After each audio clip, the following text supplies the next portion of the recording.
মুখ্যমন্ত্রীর লাইন। মুখ্যমন্ত্রী আগের দিন বলেছেন মবের মধ্যে যাবেন না, আজকে উনিও বলেছেন আপনি এর মধ্যে থেকে সাবধানে কাজ করুন।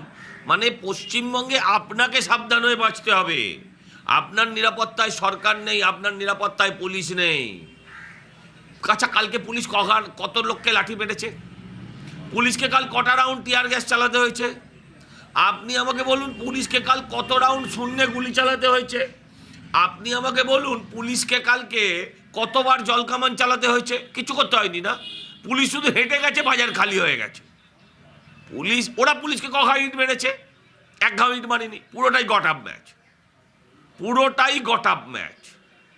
পুলিশ বলেছে এতক্ষণ তোকে দিলাম, এবার থেকে আমার। ওরা চলে গেছে। হিংসা প্ররোচনায় পা দেবেন না, অভিষেক বন্দ্যোপাধ্যায় বলছেন। কতক্ষণ বাদে বলছেন? ঘটনা ঘটে যাওয়ার 30 ঘন্টা পরে।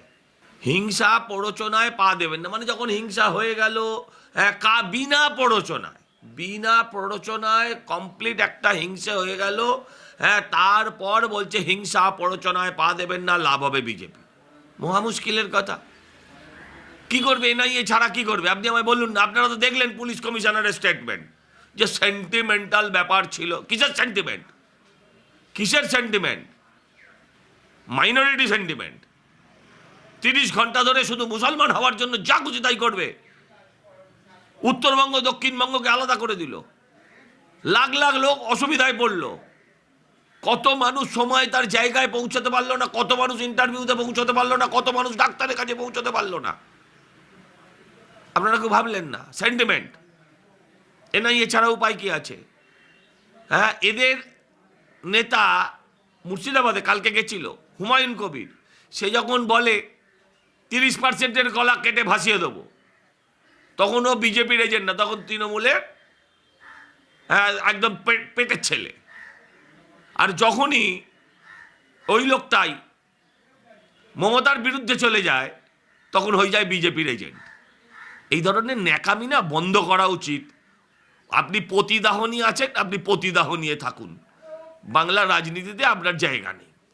আসলে মুখ্যমন্ত্রীর সার্কিটই কেটে গেছে। মুখ্যমন্ত্রীর সার্কিট কেটে গেছে। ও স্থানকাল পাত্র হারিয়ে ফেলছে, জ্ঞান হারিয়ে ফেলছে। যেখানে পারছে সেখানে গিয়ে রাজনীতি করছে।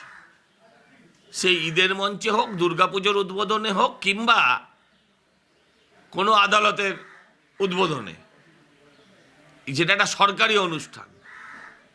মুখ্যমন্ত্রী এখন ভয়ে কাঁপছেন, মাথার ঠিক নেই, ওনার নিজের সার্কিট ঠিক নেই।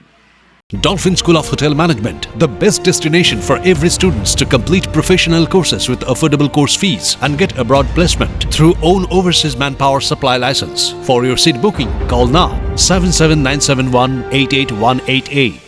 যেভাবে প্রতিদিন ঘটনা ঘটছে, যেভাবে বিডিও অফিস, যেভাবে শুনানি কেন্দ্র, যেভাবে জায়গায় জায়গায় আক্রান্ত হচ্ছে, তাতে আমার মনেও সংশয় জাগছে আদৌ 14ই ফেব্রুয়ারির মধ্যে কাজটা সম্পূর্ণ করা সম্ভব হবে কিনা, সেটা কিন্তু এই মুহূর্তে বলা ভীষণ কঠিন।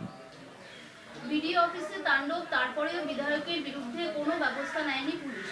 এবার করাতকর আগুন ধরানোর হুঁশিয়ারি দিলেন মনিরুল ইসলাম। না, বিডিওর বিরুদ্ধে অভিযোগ করেনি সেটা এক জিনিস, উল্টে বিডিও হুমকি দিচ্ছে যে আরও কাউকে যদি গ্রেপ্তার করা হয় তাহলে পুরো ফারাক্কায় আগুন জ্বালিয়ে দেবো।